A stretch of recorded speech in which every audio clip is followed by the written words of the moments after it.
Hey everybody, and welcome once again to the Poindexter Lounge. My name is Enosh, aka Enosh Fett, and with me as always is the lovely Grand Tiff Tarkin. That's right, and today is a very special day because we are on the set of a Star Wars fan film that is being produced here in Michigan, and I am super excited about that. You all know that we are huge Star Wars fans. Obviously our handles have to do with Star Wars, and anybody who knows us knows that we love Star Wars. But we are here with the writer and director and a producer for this new Star Wars fan film, and they're going to tell us all about it. Gary and Dark, welcome. Welcome to the Poindexter Lounge. Thank you for coming to our humble set. Yes, we got Imperial flags that are being flown and look like they've been through war and everything else. So, so first of all, tell us a little bit about the film and just kind of how it came to be. Leave that to Dark. All right. Well, I was I'm a survivor of stage 4 head and neck cancer, and during radiation and chemotherapy, since I'm a Star Wars fan and a film fan in general, I came up with the story, and the doctor said I need to do something very creative, and I came up with this great treatment, wrote it down on one page, and then just turned into a script, and we decided to shoot it in LA when we moved out here in October and decided to shoot it here. And we cast it, we got a great crew, and we just finished. That's really exciting. Now Dark, you have you've worked in Hollywood on some other films, on some bigger films. Would you tell us some of the films that you've worked on? I can never remember. Films like Thor, Narnia, I was reading it said like 300. 300, Fantastic Four, Wolfman. Yeah. Gosh, what else? There's so many. Idiocracy. Yeah. And, Our family favorites. Oh, yeah. Dude, I want to shake your hand now, man. Come on. Ask the Dust. That was another one. Yeah. The Minotaur. Awesome. That was back in the day. And, yeah. League of Extraordinary Gentlemen. That's right. Benjamin Button. Benjamin Button. Wow. So cool. Yeah, there's so many. Wow, that is really awesome, man. So now you're doing this now. So you mentioned that you're a survivor of cancer. How are you doing now? I'm okay. I'm in remission, and things are looking okay. I go in now for reconstruction, and just going one day at a time. But I'm feeling much better. Well, good. Well, we're glad you're doing well, and that out of this something good could happen, right? Yeah. And that you could write this film and bring it to us. Yeah, it's very surreal that we actually shot it. When during the shooting process, you don't really think about it. You just you're rolling along with it and following the blueprint of the script. And then when it's done, I'm looking at the footage, and you just kind of wake up and say, "Oh my God, we just shot a Star Wars film." We did something great. We actually shot it. Yeah. Now, Gary, how did you get involved? Well, I've known Dark forever, and so when the story came about, I mean, I was right there during his cancer bout, and I also know how much that this meant to him. And our friends in LA, we both moved out here from LA, and our friends there were so incredibly supportive, and I just kind of fell into the role of producer because I'd been there the whole time. And well, I didn't fall into it. I wanted. Did they have to pull your arm to get involved in Star Wars fan film? No, not at all. So I've just been involved in it from the ground up. I remember looking at his notes when he was writing things down in the hospital, and thinking, "Wow, that's pretty cool." And I remember him talking about the storyline. I thought, "That's even more cool." That's cool. And it just grew and developed. Like you said, it just grew and developed into this living, breathing entity. Kind of like this flag. The Empire is calling you. Breathing entity. But okay, well, so the movie is called The Blood Crystal, and I was asking for those who are Star Wars fans, I'm sure that they're curious, what kind of time frame does this movie fall in the whole epic saga that is? Rogue One, a little earlier, closer to Revenge of the Sith. Okay. Kind of like right after Revenge of the Sith. Okay. Yeah. Cool. Awesome. And you guys, I know, utilized the 501st. We did 501st Legion. That's awesome. For stormtroopers and a dark trooper. Okay. Oh, cool. And we had a battle scene with the 501st in it, with a bunch of slaves and 50 extras and That's very cool. rebels. And Wow. For those of you who don't know what the 501st is, I don't know how you couldn't, but because you're here at this channel, but that's okay. The 501st is a group of people who just on their own time, and just because of their love of Star Wars, they love to take cosplaying to a whole another level, and it's really cool to see them. They do a lot of charity events, but they dress as different characters, and they go out to charity events. We've seen some of them at Comic-Cons. And just different events, and they've really, I think, taken Star Wars fandom to a good place. You know, I know they visit kids and They do. and do stuff like that. And so that's really cool, because I think that definitely adds some authenticity to your film, given the fact that they have such strict guidelines as far as your costuming and stuff. You can't just show up, you know, in a plastic stormtrooper costume and go, "Hey, I'm ready to go." Right. It's got to be approved. You have to be approved. Film ready. Film ready, camera ready. Yeah. So I don't want to give away anything, you know, for the movie, because I know that you guys are in post-production now. Exactly. Right? But is there any little tidbit or anything that you can give us just to kind of whet our appetite of what we might see in the movie? Yes. Okay. Ooh. Do you want to know? Yes. Yes, we do. Yes, we do. It's exclusive. There we go. We love that. Well, the tagline for it is one Sith, one Jedi, one crystal. It kind of sums up the film in that there are these two people that are looking for this blood crystal, and it takes you along their adventures on getting to this blood crystal. So you'll see the typical things. You'll see the AWing prototype that was built from the scale of a small model into a full-size ship.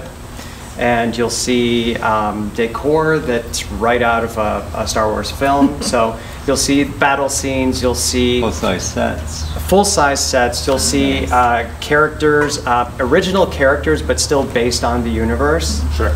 We have a Jedi, we have a Sith, we have a Padawan. Oh, very cool. So the things that you really want to see, we have fights, we have lightsaber fights, we've got little bits of humor that kind of go throughout the storyline. You'll see a full-size R4 droid. So, and it actually used to be an R2, but we gave her a little bit of a revamp, and now she is an R4. Yeah. Yay. Very cool. And Lady so you'll droid. see, yeah, oh yeah, absolutely. Miniatures. Miniatures. You'll see old school and modern technology being used for the film. That's awesome. So yeah, everything from miniatures being blown up to some practical, some high level CG, computer graphics, audio. Everything is going to be upscale and Hollywood worthy. Wow, that is awesome. Now, and this is not just one long film. You're actually breaking it up into a trilogy, because it is Star Wars, and we all know that if you're going to do it right, right, you got to have three. So tell us a little bit about how that works. Yes. Well, do you want to take that first? Well, we want to keep everybody's attention and not put out like an hour-long movie where everybody's going to get bored. So we're going to bring it up to maybe 10 minutes or less each episode, and so the whole film will maybe about 20 minutes or so. Okay. So each episode will be around 10 minutes or less, and released maybe once a month. Okay. And then we might follow up with a sequel to it. But we'll see how this one goes. Nice. I was mentioning to Gary, and I think you when we showed up here today, my only problem with this whole thing was I did not find out soon enough, because I would have loved to audition. So if there's a sequel, I will have to keep in touch with you guys. So, but you guys mentioned the AWing. Yes. And we got some footage of the AWing, and I got to get in the AWing. Yes. And we all got to take pictures with it. So that's really cool that you guys actually built a ship. You know, and so how long did that take to do? About 3 months or something like that. It was being built. Mm-hmm. Yeah. Yeah, it took a great deal of time. Yeah, and so you also mentioned, because they did shoot it here in Michigan. So all the things were built and everything. They were all built by people here in Michigan. Yeah. Yeah, we are all of our crew are from Michigan, and we source pretty much all of our talent. Except for 2 actors. All of our talent, all of our crew were sourced all out of mid-Michigan, through the west and through the southern parts of Michigan. Wow, that's really great. I think that being here in Michigan, I think it's awesome to see things happen locally, and to see something like Star Wars come to my backyard. That I joked with them. I said, hey. Be okay maybe if I take that AWing and put it in my backyard. That'd be kind of fun. But okay, so we're getting this film. When do you guys think the film will be released, when we can actually see the film? Well, like Dark said, we're releasing as a trilogy of 3 short films. Yes. So we're slating for 2018 to at least do some releases, and so that's kind of like our timeline as far as right now. Okay, so sometime by the end of the year. Yeah, we're hoping. Right now, we're going to do a trailer. Okay. Yeah, the trailer should be coming out within maybe the next month or so. Yeah. Something like that. So you'll see. We'll be able to wet your whistle until the film actually comes out. And then we're going to do another fundraiser for post work. Yeah, so that's one of the things I wanted to ask you guys about, because obviously, you know, I don't know, maybe you're independently wealthy and you guys are just doing this out of the love of your heart, right? Well, that, yeah. That too. Okay, all right, awesome. But you mentioned a few things that you guys are going to be having events. You obviously, you said something about a T-shirt, right, and some different things. So share with me a little bit about that, and so our viewers, those of you who are in the Michigan area, you can help support this, and I'm guessing abroad too. So let's know about that. Yeah. Sure. Well, first of all, the Blood Crystal T-shirt. It's our official T-shirt. It is available online through our Facebook page, which is facebook.com/thebloodcrystal. And then we also have a fundraiser for our post-production work on our website, which is thebloodcrystalfanfilm.com. So all of the funds that are raised for this are directly going into post-production, and that's it. We also, a part of that also goes to the American Head and Neck Society for cancer research in the head and neck. So we also do contribute there. That's really great. I think it's really commendable that Dark, you've taken a situation that, you know, you might go through that could really knock the wind out of you, knock you off your trajectory, and you're really turning it around for something positive. And try to help others. And then trying to help others, you know, not just to do something positive in your own life to keep yourself going. Yeah. But to go ahead and help others. Just this project really helped me the past couple of years to get through a lot of tough times. And he was there 100%, and family, and just helped me get through it, and getting this project done really helped me heal. Yeah. Well, guys, we've been here. They invited us on the set here. This is really cool, guys. Like I can see it in my brain, man. It fit really well with the story too. It just all came together. What you see that's tarped up over there is actually another one of our set pieces. Besides the spaceship, this was the most elaborate set. We saw another door here about Kurtz. Oh, okay. Back here. Well, I think he might come tomorrow anyway, so. Yeah, so maybe that'd be sure. Yeah, let's put that in a prominent spot. So or maybe put it by the cube or. Oh, that's cool. Yeah. And so he let us use these. Oh, that's We cool. have over there is doors to cover that doorway. Nice. Yeah, we had this whole inside. We really used this whole facility front to back in That's all awesome. areas. And so the part of the front, what you saw, we hazard there. We want to keep mindful of safety. Yeah, you know, she was saying that they were like shooting from up here and down into and stuff. Oh, that's very cool. I just think it's crazy they said it's still a working place. Yeah, this whole side still works. That's crazy. Wow. Yeah, and then apparently the sand here is a very specific type of primo caviar sand. Really? For a certain type at the top. I don't know. Let's not touch it tomorrow. Can't we walk these? Yep. A little bit. You'll be able to go on the grass. We'll take around the other side. He said that they had a bunch of those flags all over the place. figure it out since the tomorrow. last Sweet. one. Because we didn't know if we were going to be using them as debris or brand new. So I textured this one on one side and that side is new. Oh, that's So cool. that if we wanted to have this for one scene and then we wanted to Flip change it, the look of her, that's just nice. flip it and then all of a sudden it's 10 years older. Very Very cool. nice. It's a very Hollywood thing. Reuse. We had to do the whole scene here. This is all set dress still. That's cool. Wow. All the way up to that berm. Yeah, and all this stuff that looks like junk is here specifically.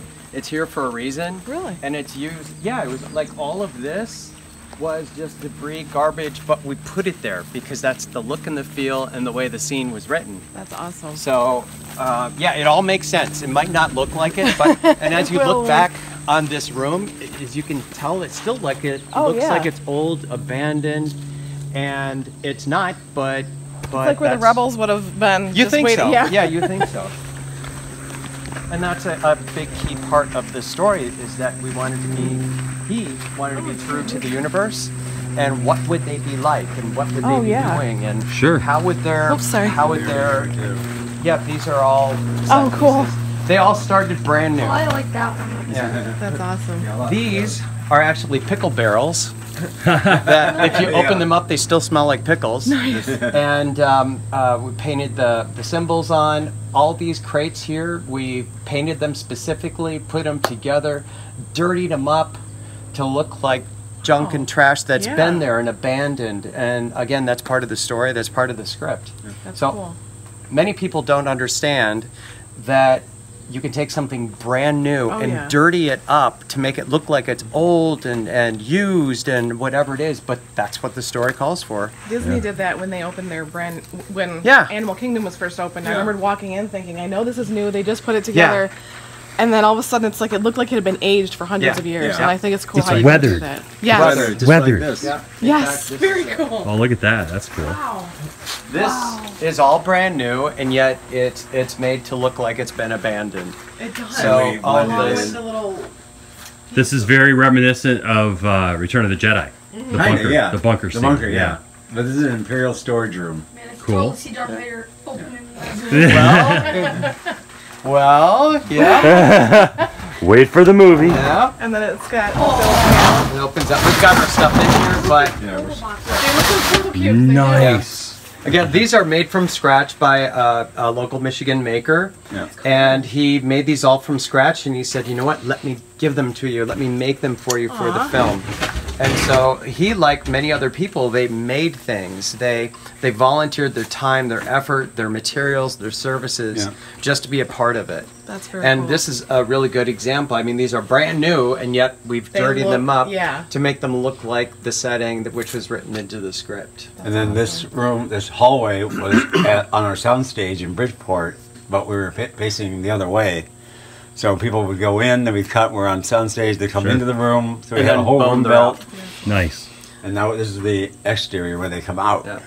That's awesome. Very cool. Another good Hollywood trick too. Little movie magic called editing. Yeah. Yep. And if you take a look at these panels, one is kind of like new, one of them's old and tired and wrecked and ruined. Yep. So it's another part of the effect is that one way it's new, the other way it's old. Yeah, come on in, take a look. Yeah. Very reminiscent of. I mean, it's very Imperial.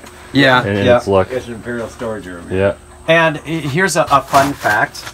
These little round things with gel covering on it. Was it a gel paint, was it? No, it was Gorilla Tape. Gorilla. Oh, Oh no, those the are googly eyes. The blue. No, I was going to say that for the punchline. Anyway, these are googly eyes. You know those things with the black thing. They go. Yeah. These are the big googly eyes, and we cut the pupil part out of it and used the plastic and colored it and put it on to make it look like these buttons. Nice. That's very cool. Yeah.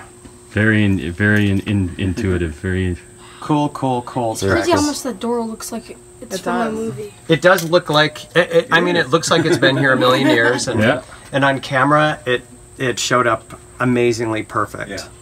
And awesome. there are like I was telling Enosh that we use this as part of the soundstage in Bridgeport, and so when you go in, it's one completely different effect. When you come out, it's one completely different effect. And it just depends on how you set everything up. And this particular cube is, it's very, very well used. In fact, we used it in many scenes over there, many scenes over here. And we made really good use of it. And again, another Michigan builder from Frankenmuth. Very nice. And all of the materials, he supplied all the materials.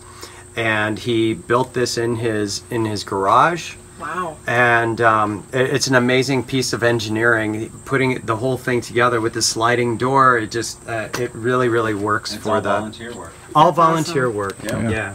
A major part of our production has been from volunteers and from people who just want to donate their time and their effort and the resources just to be a part of it. Oh yeah. And everybody gets their name in the credits. Oh, that's so cool. everyone who contributes in any way, shape, or form like this gets their names in the credits. And so something like that's cool like this, it made it to film. It's going to be in the final cut. Somebody can say, "I did that." That's cool. Yeah. Yeah. That's kind of the great thing about the Star Wars community too. Is that people they love it. Want to be a part and of it. They just want to be a part of it, and they people want to volunteer their time to do something like this. I mean, so that's very cool. Yeah. Another really fascinating part is that the Flint area, the Detroit area, the whole state here in mid-Michigan and further down and all the way to the west is that we have so much talent here that's just untapped.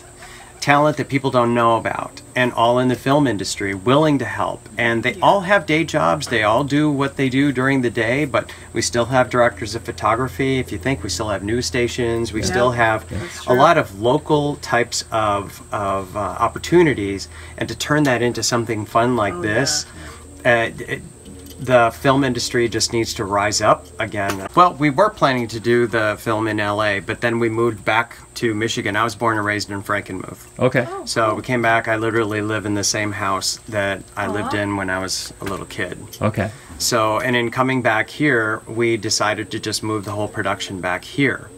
We were trying to do both coast kind of thing. It just wasn't really quite working well. It was hard to really get the project moving in the direction that we wanted to.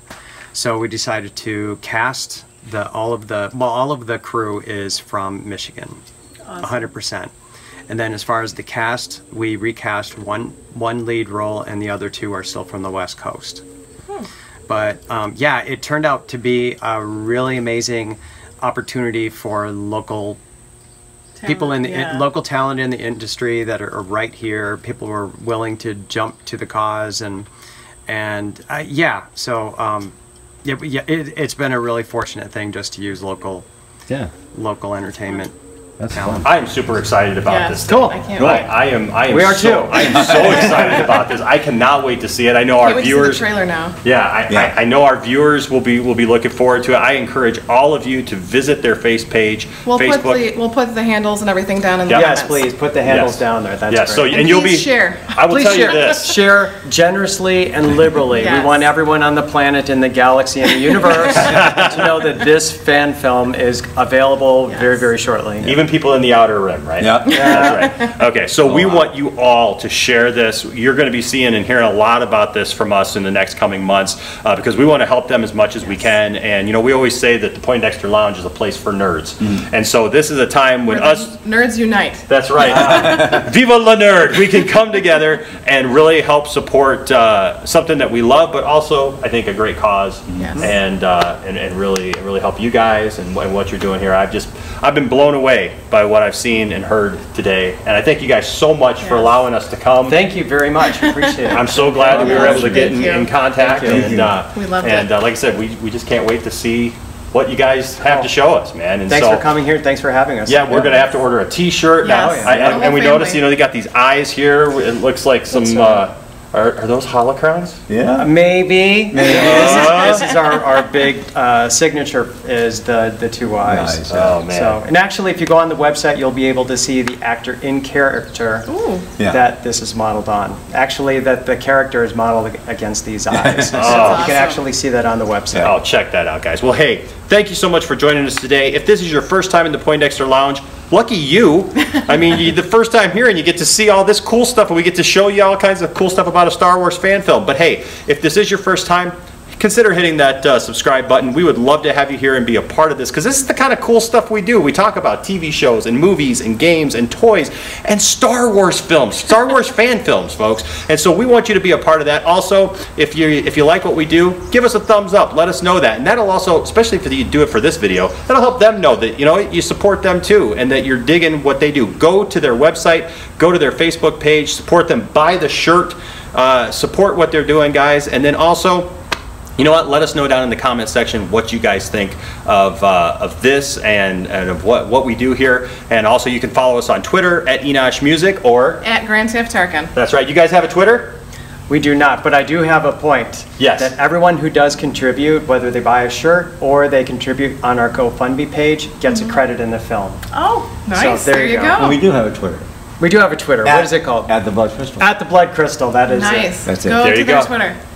Go to their Twitter, follow their Twitter at the Blood Crystal, and we're you know what we're just going to promote the heck out of this. Cool. Because Please do. because we just love this. All right, so thanks for joining us, guys. Until next time, my name is Enosh, aka Enosh Fett, along with the lovely Tiff-tastic or Grand Tiff Tarkin. and Gary and Dark, and you got to keep an eye on this guy because his name's Dark. Dark. So you got to keep an eye on him. All right, guys. Till next time. Bye bye.